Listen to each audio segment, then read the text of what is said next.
শুধু দর্শক, তথ্য সন্ত্রাসের কবলে পড়েছে এক রপ্তানিকারক প্রতিষ্ঠান। সেই প্রতিষ্ঠানটির নাম হলো জেডএম ইন্টারন্যাশনাল। আমরা জানতে পেরেছি কালের কণ্ঠ পত্রিকায় গত 5ই ডিসেম্বর একটি সংবাদ তারা পরিবেশন করে যে 250 কোটি টাকার বালু মাত্র 18 লক্ষ টাকায় পাচার করছে কিংবা বিক্রি করছে। সেই রিপোর্টের সূত্র ধরে আমরা উপস্থিত হয়েছিলাম চট্টগ্রাম কাস্টম হাউসে। আমরা এখন কথা বলবো চট্টগ্রাম কাস্টম হাউসের যুগ্ম কমিশনার জনাব এতেশামুল হক সাহেবের সাথে। সরকার যদি মনে করে এরকম গুরুত্বপূর্ণ একটা জিনিস, মূল্যবান একটা জিনিস এক্সপোর্ট হয়ে যাচ্ছে, কম দামে এক্সপোর্ট হয়ে যাচ্ছে, সরকার এটার এক্সপোর্ট নিষিদ্ধ করে দিতে পারে। গেজেট দিয়ে রপ্তানি নীতি দেশে গেজেটের মাধ্যমে অন্য অনেক পণ্য আছে, ব্যাঙের পা রপ্তানি নিষিদ্ধ, অন্য অনেক পণ্য আছে এরকম কাঁচা পাট, অনেক পণ্য রপ্তানি নিষিদ্ধ আছে। সরকার যদি মনে করে এরকম মূল্যবান একটা জিনিস এভাবে চলে যাওয়ার একটা আশঙ্কা তৈরি হবে, সরকার এটা রপ্তানিটা নিষিদ্ধ করে দিতে পারে। নিষিদ্ধ করে দিলে তখন আমরা তো এই ধরনের পণ্য পেলে আমরা এটা বন্ধ করতে আটকে ফেলবো, এটা করা যেতে পারে। ওইটাই এখন আমার মনে হয় করণীয়। যদি সত্যি সত্যি ওইটা এই পরিমাণ মূল্যবান জিনিস হয় এবং এটা এক্সপার্টরা বলেন, মতামত দেন, তাহলে সরকার রপ্তানি নিষিদ্ধ করে দিতে পারে। এখন যেহেতু গেজেট না, গেজেটে উল্লেখ নাই বা তৎক্ষণি সম্পূর্ণ উল্লেখ তো ওই লোকটা তো হয়রানি স্বীকার করছে, মানে উনি ডিপো বানা দিচ্ছে আর কি কি বলবো তথ্য মন্ত্রণালয় থেকে সবকিছু উনি বেয়ার করতেছে। এটার ব্যাপারে কি আপনাদের পদক্ষেপ আছে।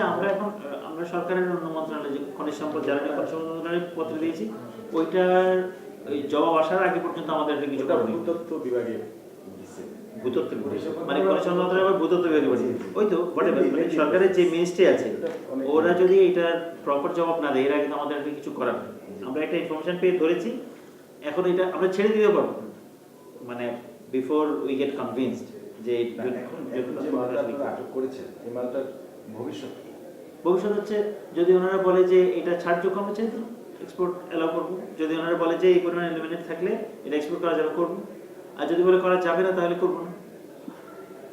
আমরা কথা বলেছি এই প্রতিষ্ঠানের সাথে, যে কোনোটা তার সাথে কথা বলেছি, দেখেন আমি বলছি এত টাকা আমি সরকারকে এনে দিচ্ছি, যেটা বিষ, অর্থাৎ ওই যে আপনার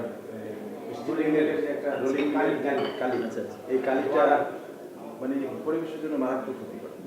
আপনার ইটের ওটাও খুব মারাত্মক, তো খুব বাজে এফেক্ট আছে। এরা ওই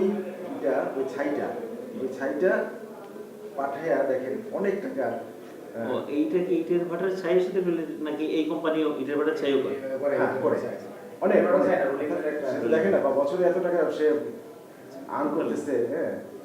তো তার তো এই 18 লক্ষ টাকা তার কাছে বিষয় না। বিষয়টা হলো যে 18 লক্ষ টাকার মালটা আমি 250 কোটি টাকা মানে তাহলে এটা তো সে ভুল করতেছে। এখন তাকে তার এখানে 18 লক্ষ টাকার মালটা আটকের পরে দেখা গেল এখানে তার কন্টেইনার ভাড়া দিতে হচ্ছে, তার ওয়েস্টেজ মানে সবকিছুই তার এখন ডাবল করতে হচ্ছে।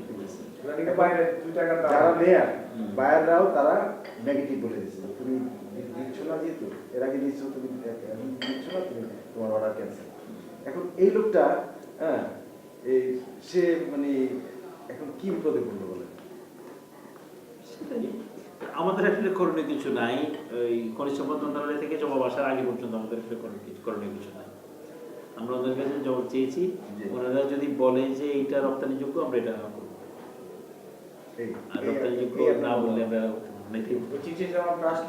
চিঠি জবাব আসার আগে পর্যন্ত আমাদের কিছু করার নেই। একটা চিঠি তো আপনারা টেস্ট রিপোর্ট পাইছেন, আর ওই যে চিঠিটা পরবর্তী পাঠাইছেন, টেস্ট রিপোর্ট পাইছি, সেইটা তো হলো ধরেন কি পরিমাণ এলিমেন্ট আছে এটা আমরা জানি। এখন এই পরিমাণ থাকলে এটা রপ্তানিযোগ্য হবে কিনা, এখন হচ্ছে এটাই কোয়েশ্চেন। এখন যদি খনিজ সম্পদ মন্ত্রণালয় বলে যে এটা রপ্তানিযোগ্য হবে, তখন ওই এলাও। তিনি মূলত খনিজ বালু আটকের ব্যাপারে কিছুই জানেন না। খনিজ সম্পদ মন্ত্রণালয় এ ব্যাপারে কোনো সুনির্দিষ্ট নীতিমালা নেই এবং বাংলাদেশ সরকারের গেজেটে এই খনিজ সম্পদ এই এলিমিনেট বালুর সম্পর্কে কোনো সুস্পষ্ট ধারণা নেই। দর্শক, আমরা এখন দাঁড়িয়ে আছি সে চিটাংয়ের কন্টেইনার ডিপোতে। এখানে জেডএম ইন্টারন্যাশনালের যে মালটা কাস্টম কর্তৃক আটক করা হয়, আমরা সেই মালটা দেখব।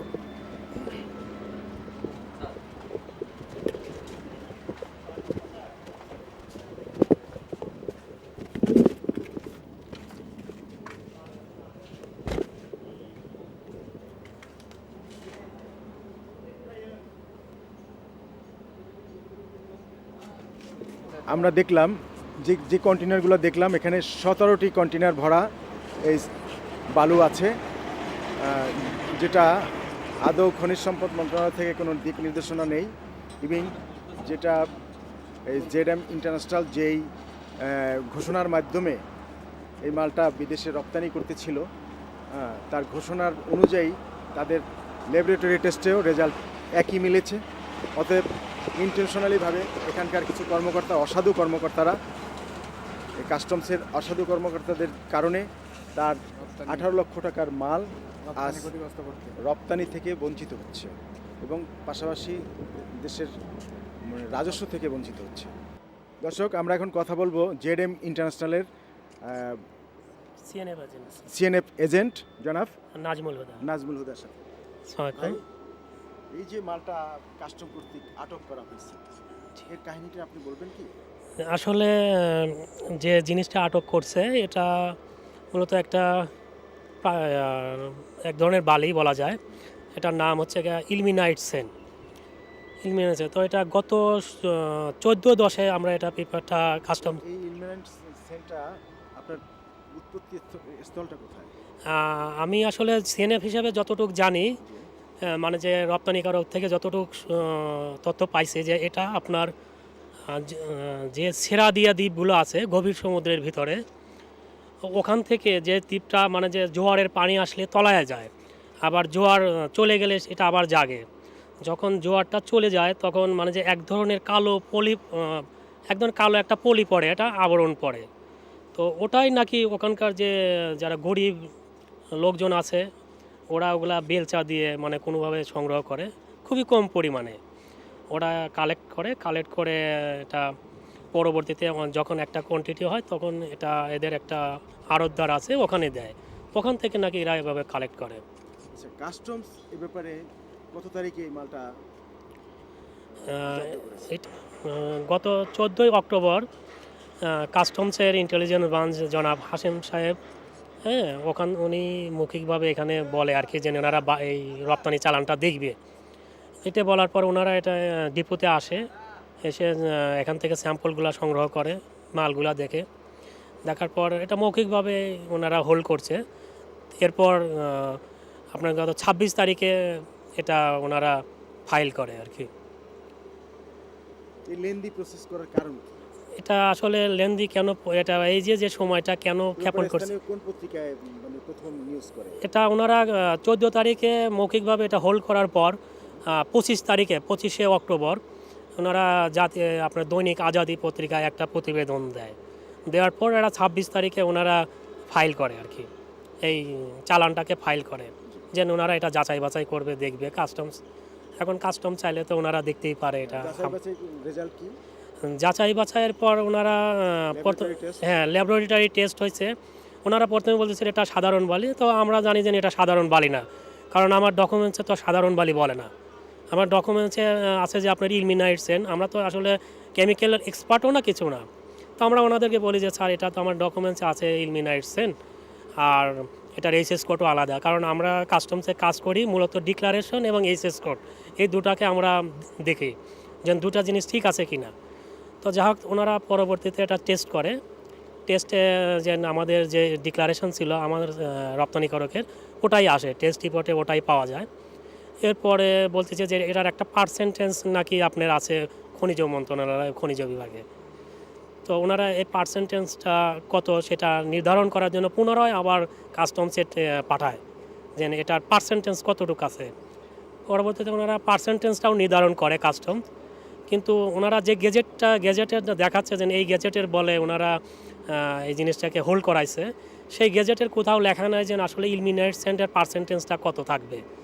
যে কারণে ওনারা পরবর্তীতে একটা চিঠি ইস্যু করছে মন্ত্রণালয়ে, যে আসলে গেজেট অনুসারে আপনাদের নির্ধারিত পার্সেন্টেজটা কত সেটা জানার জন্য। এখন হয়তো ওটা আসলে ওনারা পরবর্তী ব্যবস্থা নেবে।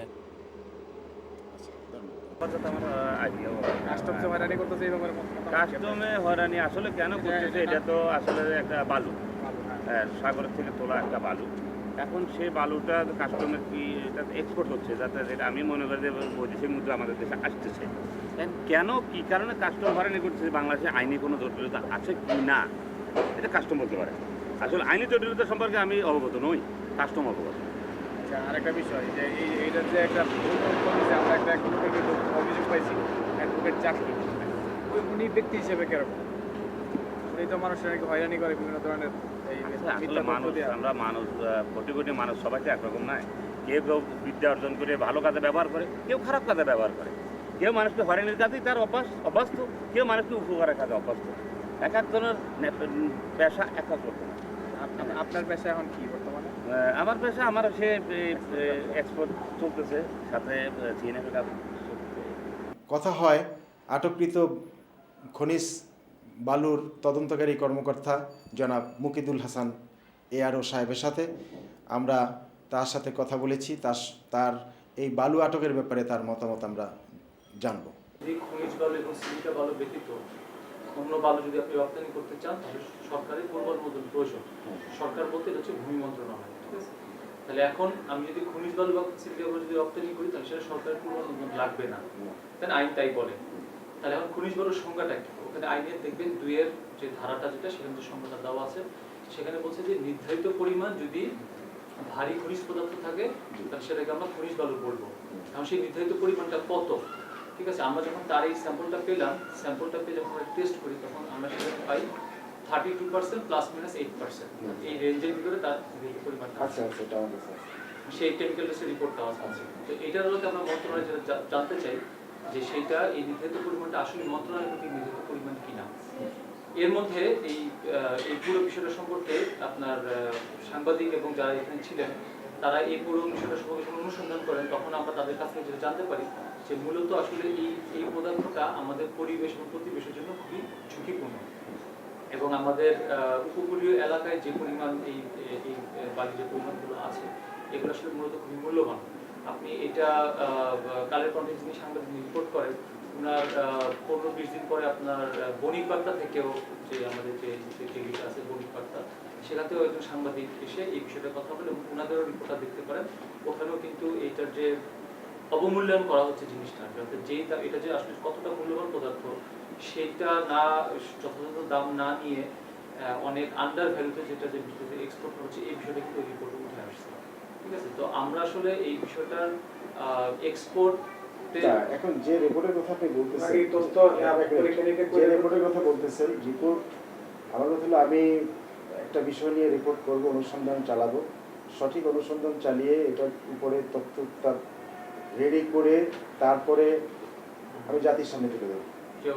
এখন যে এই নিউজটা করেছে আমি তার সাথে কথা বলেছি, সে আমার সাথে কিছুক্ষণ আগে ফোনে কথা বলছি, বাস নিউজটা আমি তোমার ভোগাস নিউজ করবে, একটা ভোগাস নিউজ বললেন দিলেন যে এটা সম্পর্কে কোনো নেতিবাচক বা মানে ওই কোনো প্রভাব নাই। আপনারা জানেন যে এটা তো রপ্তানি হচ্ছে, তাই না? এখন এটার যারা রপ্তানিকারক, অর্থাৎ এই প্রতিষ্ঠানটা রপ্তানিকারক একমাত্র প্রতিষ্ঠান ছিল, এর কিছু লোকজন না, এটা বোধহয় সঠিক না, উনি না আরো আছে, হ্যাঁ, এর কিছু লোকজন কি করলো, জেএম ইন্টারন্যাশনালের কিছু লোকজন, তাদেরও আমি মানে ফাইন্ড আউট করে ফেলছি, হ্যাঁ, যে আসলে এই প্রতিষ্ঠানটার আমি কিন্তু পক্ষে যাই না। আমি বলছি আপনার এতে সমস্যা, আমি কিন্তু পক্ষে আসি না, আমি আসছি খনিজ সম্পদটা আমাদের যে আবিষ্কার করলো, সংবাদপত্রে আসলো, আপনারা ওটা আটকালেন, হ্যাঁ, এটার ভবিষ্যৎ কি এবং এটার মানে পরবর্তী পদক্ষেপগুলো কি, সেটাই জানার জন্য দেখেন আমি আমাদের যেটা হচ্ছে যে আমরা যখন এটা আমরা কাস্টম হাউস হচ্ছে গোয়েন্দা শাখা, আমার যে শাখাটা সেটা কাস্টম হাউসের গোয়েন্দা শাখা, তো আমরা ওনাকে এটা এক্সপোর্ট করা যাবে বা এক্সপোর্ট করা যাবে না এই পারমিশন আমরা কখনোই করি না। ওনাকে এটা আমরা কেমিক্যাল টেস্ট করার পরে আমরা খনিজ সম্পদ বিভাগকে জানতে চেয়েছি যে আমরা যেই পরিমাণটা পেলাম এটা নির্ধারিত পরিমাণ কিনা, যদি নির্ধারিত পরিমাণ হয় সেক্ষেত্রে আমরা এক্সপোর্টের অনুমতি দিচ্ছি, যতক্ষণ না হচ্ছে ততক্ষণ পরিবেশ এবং প্রতিবেশের ঝুঁকি বিবেচনা করে এটার অনুমোদন আমরা দিতে পারি। এটা হচ্ছে আমাদের পয়েন্ট। আমি কিন্তু আপনি জুবাই সাহেবের সাথে বোধহয় কথা বলে আসছি, জেএম ইন্টারন্যাশনালের জুবাই সাহেবকে আপনার যখন এটা এই পরিমাণটা কত এটা কিন্তু উনিও বলতে পারেন না, গেজেটে উল্লেখ নাই, তো গেজেটে উল্লেখ নাই। তো বিষয়টা আসলে পুরোপুরি নিশ্চিত না হওয়ার কারণে তো আমরা এটা অনুমোদন দিতে পারি না, সেই জন্য আমরা মন্ত্রণালয়ে জানতে চাচ্ছি। আমাদের সিস্টেম খুবই ক্লিয়ার যে আমরা মন্ত্রণালয় থেকে যদি আমাদের অনুমোদনটা জানাই যে কি পরিমাণ এখানে এলিমেন্টের পরিমাণ বা যে ভারী ভারী খনিজ পদার্থের যে পরিমাণটা আইনে উল্লেখ করে নির্ধারিত পরিমাণ সেটা কত, এটা যদি জানাই এবং আমরা যদি টেস্ট করে সেটার পরিমাণটা এক্সাক্ট পাই, আমাদের এক্সপোর্ট করতে কোনো প্রবলেম নেই। তাহলে এক্সপোর্ট যদি কোনো প্রবলেম না থাকে, আমার প্রশ্ন আরেকটা, সেটা হলো কালের কণ্ঠ না, যখন এই এই এই যে আপনার সেট বালুটার উপরে হ্যাঁ খনিজ সম্পদটা যদি আসলে যে পরিমাণ আপনারা টেস্টে পেলেন সেই পরিমাণের উপরে যদি নিষেধাজ্ঞা প্রবলেম করে, তাহলে কি এই 18 লক্ষ মানে টাকার যে মালটা আটক করেছেন এটা কি 250 কোটি টাকার মালে পরিণত হবে বলে আপনার বিশ্বাস মনে হয়? এটা আসলে কি মানে আপনার এলিমিনেটের যে পরিমাণটা যেটা এখানে যেটা আছে এই জিনিসটা আসলে যেহেতু আমরা আমাদের কাজ হচ্ছে কাস্টমার আমরা একদম সর্বশেষ পর্যায়ে, অর্থাৎ যখন এক্সপোর্ট কার্গোটা জাহাজে উঠবে আমরা ঠিক তার আগে দেখি, আমাদের কিন্তু একটু বিশেষজ্ঞ মতামত প্রদানের কোনো সুযোগ নেই। আমরা হচ্ছে এক্সিস্টিং আইন এবং বিধি অনুযায়ী আমরা যাচাই করে দেখি যে এটা সঠিক আছে কিনা। আর এই বিষয়ে যারা মূলত বিশেষজ্ঞ বা এই আইনগুলোর কাস্টোডিয়ান বলা যায়, যে ধরেন আমরা যদি ধরি এই ক্ষেত্রে যে যারা খনিজ সম্পদ বিভাগ যারা, তো বিভাগ থেকে যদি এটার ভ্যালুয়েশনটার ব্যাপারে এক্স্যাক্টলি কোনো আমাদেরকে গাইডলাইন বলে বা তারা যদি এই জিনিসটা ফাইন্ড আউট করতে চায় যে আসলে এখানে আমাদের এই মূল্যবান সম্পদটি খুব অল্প দামে এক্সপোর্ট হয়ে যাচ্ছে কিনা, এই বিষয়টা আসলে এক্স্যাক্টলি তারা বলতে পারবেন। তবে এই বিষয়টা সম্পর্কে এখন কথা হলো মানে ফাইন্ডারই হলো না, আপনার এই মোবাইলটা কত টাকা বিক্রি হবে, হ্যাঁ আপনি এটা উৎপাদন করলেন, এখন কত টাকা বিক্রি হবে ফাইন্ডারই হলো না, জিএসটি জানলো না, 18 লক্ষ টাকার মাল 250 কোটি টাকায় বিক্রি হয়ে যাবে। আমাদের কিন্তু আপনার এইটার ভ্যালু নিয়ে কিন্তু আমাদের কোনো অফিশিয়াল কোনো মতামত কোনো কিছু না, আপনার মতামত দিতেও পারবেন না, আমি দিতেও পারবো না। আমি যেটা ক্লিয়ার করলাম যেটা তো আমরা তো এইভাবে বিশেষায়িত না, আমরা যেটা দেখি যে এক্সিস্টিং রুলস এন্ড রেগুলেশন অনুযায়ী কাজটা সঠিক হচ্ছে কিনা এবং রুলসের আইনের কাছে বাধা পাওয়ার কারণে কিন্তু আমরা এটাকে এখানে মুকিত ভাই আমি যে জিনিসটা ক্লিয়ার হয়েছে, আপনার মানে ইমিডিয়েট কলিগ ছিলেন আগে, এখন বদলে গেছে, উনি ওনার সম্পর্কে আরো কিছু তথ্য আমি পেয়েছি, স্থানীয় সাংবাদিকরা আমার কাছে ওয়েলকাম জানাচ্ছে, প্রথম আলো, তারপরে কালের কণ্ঠ, আজাদি পত্রিকার সম্পাদক চলে আসছে। হ্যাঁ আজাদি, 5 কোটি টাকা, হ্যাঁ তাহলে তো আমি মানে পাবলিক শুনে বলবো হ্যাঁ 5 কোটি টাকার বাড়ি 5 লাখ টাকা বিক্রি করে দিল। এখন এই প্রতিষ্ঠানের যে কর্ণধার ওনার সাথে আমরা কথা বলবো, পাশাপাশি আমরা এই বিষয়টা মিনিস্ট্রিতে এই রিপোর্টটা আমরা সাবমিট করবো যে আসলে এই তথ্যগত মানে এর আগে না কেন দেওয়া হবে? না আমাদের কাস্টমারদের যে স্টেপ আমরা যেটা নিয়েছি সেটা কিন্তু যদি এমন না যে আপনার আইনে ক্লিয়ারলি বলা কিন্তু আমরা অন্য কোনো ব্যারিয়ার তৈরি করে বা সুস্পষ্ট কোনো কারণ ছাড়া আমরা এক্সপোর্টার ফেলটা করছি। এখন ধরেন আপনাদের সিদ্ধান্তের মানে টাইম কিলিং এর কারণে এই প্রতিষ্ঠান যদি 18 লক্ষ টাকায় ড্যামারেজ হয়, ড্যামারেজটা কে দিবে? টাইম যদি এরা হাইকোর্টে রিট করে এই বিষয়ের উপরে, হ্যাঁ তো তাহলে তো এই ধরেন 18 লক্ষ টাকার মালটা যদি 250 কোটি টাকা হয় তাহলে কাস্টমস নিয়ে এটা জব্দ করুক, প্রপার ওয়েতে জব্দ করে বাংলাদেশ কোষাগারে নিয়ে, অর্থাৎ এটাকে ইন্টারন্যাশনালি একটা ঘটনা যারা করছে তাদের সবার বিষয়ে আমি তথ্য পেয়েছি। আমরা মনে করি যে আইনের যে 2010-এর যে আইনটা আজকে 5 বছরের উপরে হয়ে গেল, নির্ধারিত পরিমাণটা মন্ত্রণালয়ে কেউ নিশ্চিত করেন নাই। এই মালটার কি অবস্থা হবে? যে মালটা আপনারা ধরলেন, সে ধরছে উনি, কিন্তু এখন যেহেতু দায়িত্বে আপনারা দেখা গেল যে এই নির্ধারিত পরিমাণটা তাদের নাই, কথার কথা ধরেন মন্ত্রণালয় জানাইলো বা আমরা বলতাম, তখন তার আগে যদি আমরা একটা এক্সপোর্টের পারমিশন দিয়ে দিই, আমার কাজ হচ্ছে যে মানে আপনাকে যেটা বললাম যে আমি বলি ইয়েস বা নো, আমরা যখন পারমিশনটা দিই জাহাজটা শিপইউট মানে কার্গোটা শিপইউটে চলে যায়, তাই না? তো যদি চলে যায় last moment, right last moment, এখানে আমার বিশেষজ্ঞ হওয়ার কোনো সুযোগ নেই, আমাকে এক্সিস্টিং রুলস রেগুলেশন অনুযায়ী দেখে আমাকে সিদ্ধান্ত দিতে হবে।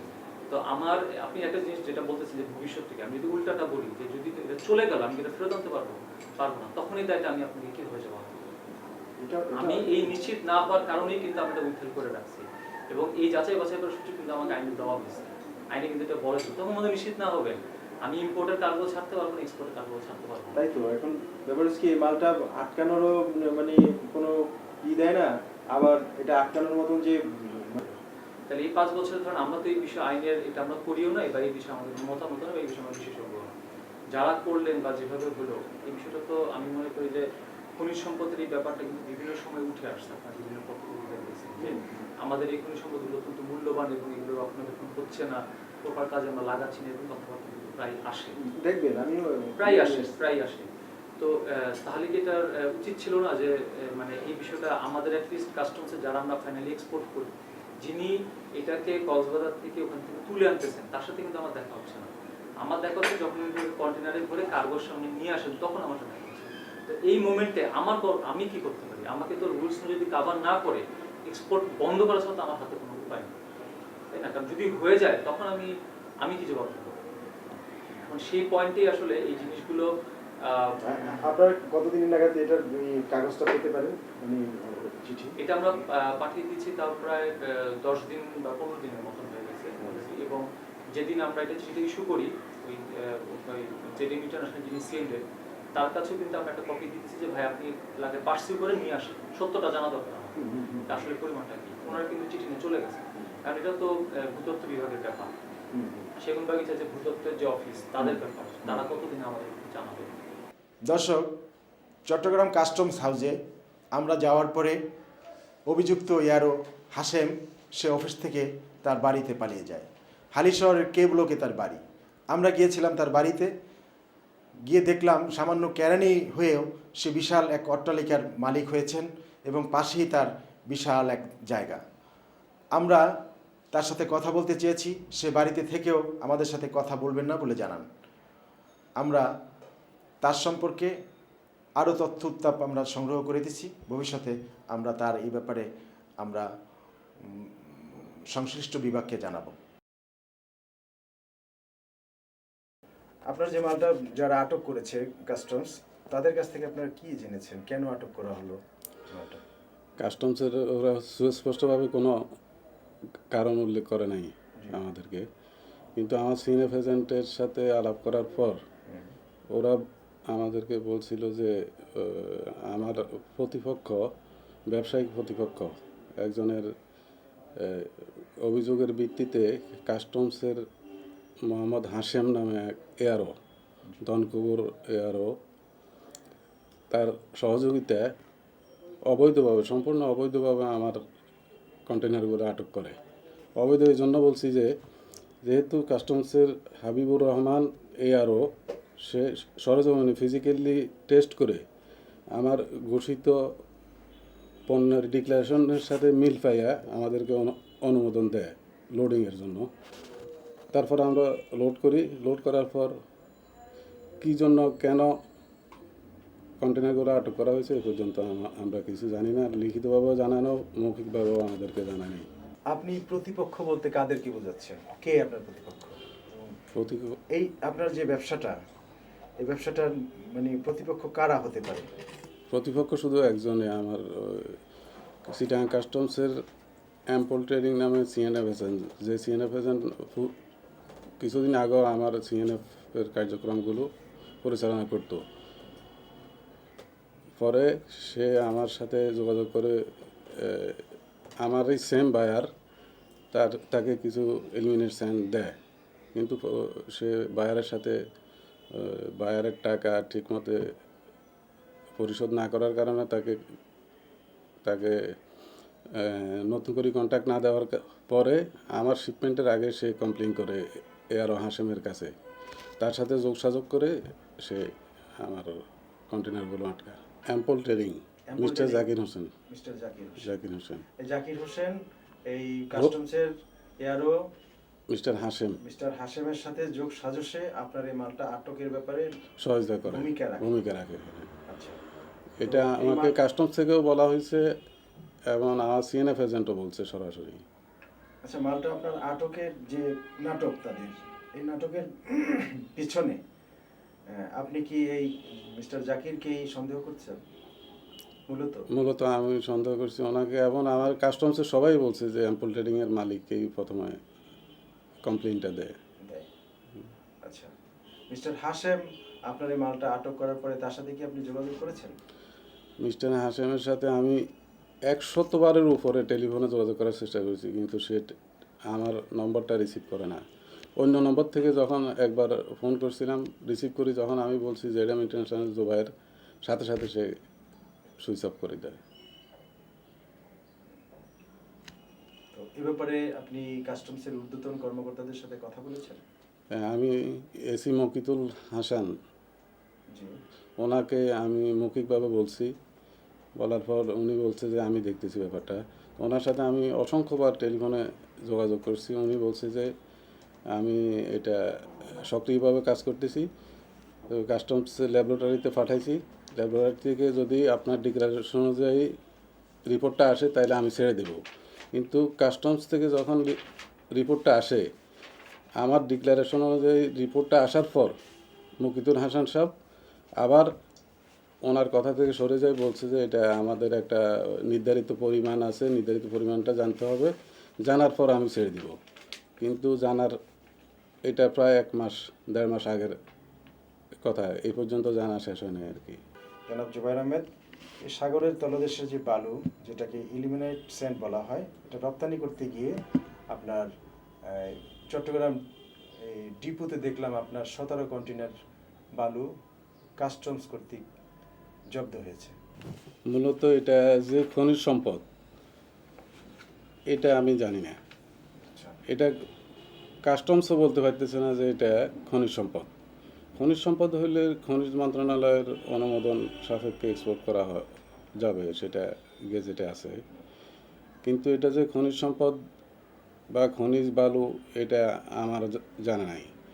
এটা যে পত্রিকায় লিখছে এবং এটার মূল্য কত সেটা আমি জানি। সর্বোচ্চ আমরা হাইস্ট কম্পিটিশন করি, বার্গেনিং করি, সর্বোচ্চ রেটটা আমরা সাধারণত এক্সপোর্টার হিসাবে নিই, কারণ যত বেশি নিতে পারবো ততই আমাদের লাভ। আর মার্কেট থেকে যেটা সংগ্রহ করার জন্য যে খরচ হয় সেটার সাথে তুলনা করে আমাদের যতটুকু প্রফিট করা দরকার সর্বোচ্চ আমরা চেষ্টা করি। তো আমি সর্বোচ্চ চেষ্টা করি এই ভ্যালুটাই পেয়েছি, যেটা $20,000 ডিক্লারেশন আছে। এটাই আমার দৃষ্টিতে সর্বোচ্চ রেট। আর 250 কোটি টাকার কথা যেটা প্রতিবেদক লেখছে পত্রিকার, সে জানে, এবং তাকে প্রশ্ন করলে আপনি বাইর করতে পারবেন কীভাবে সে এটা ডিটারমাইন করলো যে এটা 250 কোটি টাকার সম্পদ। আর 250 কোটি টাকার সম্পদ যদি হয়, তাহলে আমি যদি জানি এবং কর্তৃপক্ষ যদি জানে, তাহলে তো আমি একজন সচেতন এক্সপোর্টার হিসাবে কখনো এত পানির মূল্যে এটা রপ্তানি করার প্রশ্নই ওঠে না। আমি তো শিক্ষিত মানুষ, ঢাকা ইউনিভার্সিটি থেকে পড়ালেখা করছি। দেশের জন্য আমাদের দরদ আছে, এবং বিশেষ করে এক্সপোর্ট করার জন্য, ব্যবসা করার জন্য সবাই আমরা করি। কিন্তু 250 কোটি টাকার সম্পদ আমরা মাত্র 18 লাখ টাকা দিয়ে দিব, এটা কোনো ভালো সুস্থ মস্তিষ্কের লোক এটা করার কথা না। জনাব জুবাইর সাহেব, আমরা জানতে চাইব যে আপনি এই যে আটককৃত 17 কন্টেনার অ্যালুমিনিয়াম স্যান্ড এই চট্টগ্রামের ডিপোতে আটক আছে, এখন এই মালটা নিয়ে আপনি কি অবস্থা আছেন?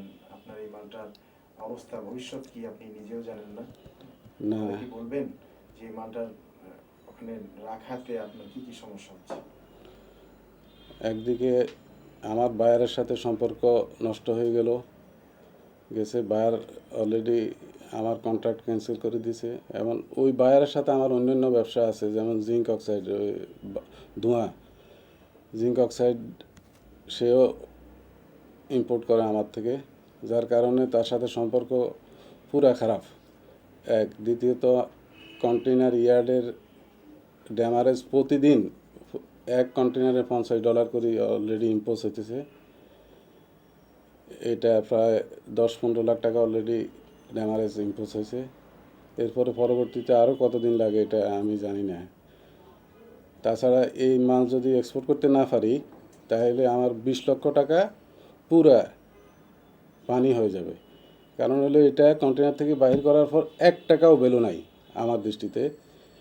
কালের কণ্ঠ যেটা বলছে 250 কোটি টাকা, কিন্তু এটার ভ্যালু 1 টাকাও হবে না। আমি চ্যালেঞ্জ করি, তাকে বলতে পারি যে আমি কন্টেনার থেকে বাইর করলে এটা মানুষের পায়ে পায়ে বা রিক্সার চাকায় চাকায় চলে যাবে, কিন্তু 1 টাকাও বাইর হবে না। তো জুবাইর সাহেব, আপনি কি মনে করেন যে আপনাকে বিপদে ফেলানোর জন্যই এই চক্র আপনার মানে বিপক্ষে নেমেছে? এটা অবশ্যই আমি মনে করি, কারণ হলো এই চক্রটা বিশেষ করে কাস্টমসের মিস্টার আবুল হাশেম, সে আমি যতটুকু জানি, আগে জানতাম না, এটা কন্টেনারগুলো আটকানোর পরে জানতে পারছি যে সে অরিজিনালি ঘুষখোর। সে আমার সিএনএফের কাছেও নাকি ঘুষের টাকা ডিমান্ড করছে, কিন্তু আমি বলছি না, সম্ভব না, কারণ আমি ঘুষ দিই না।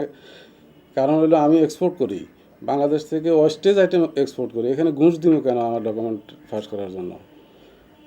আমি ঘুষ দিতে অস্বীকার করার কারণে কিছু আমার প্রতিপক্ষ কিছু লোক আছে, তাদেরকে দিয়া কাস্টমসে কমপ্লেন করি। সেই নাটের গুঁড়ো, সে সব কাজগুলো করি স্টেপ বাই স্টেপ আমাকে হয়রানি করছে, এখনও হয়রানি করতেছে। বর্তমানে কী অবস্থা আছে কন্টেনার সুস্পষ্টভাবে আমাকে জানানো হয় নাই, লিখিতভাবে জানায় নাই। বলছে যে এরা মন্ত্রণালয় থেকে চিঠির উত্তর ফাইলে তারপরে ডিসিশন নেবে। কখন ডিসিশন নেবে বা কীভাবে নেবে এটা আমি জানি না। এই ব্যাপারে আমি কাস্টমসের সর্বোচ্চ কর্মকর্তা, কাস্টমস কমিশনারের সুদৃষ্টি কামনা করছি, এবং অতি দ্রুত যাতে আমার এই সমস্যাটা সলভ করে দেয় এবং আমাকে বিশাল অঙ্কের ক্ষতিগ্রস্ত থেকে রেহাই প্রদান করে। একজন এক্সপোর্টার হিসাবে আমার জোর দাবি এটাই। আপনাদেরকে অসংখ্য ধন্যবাদ।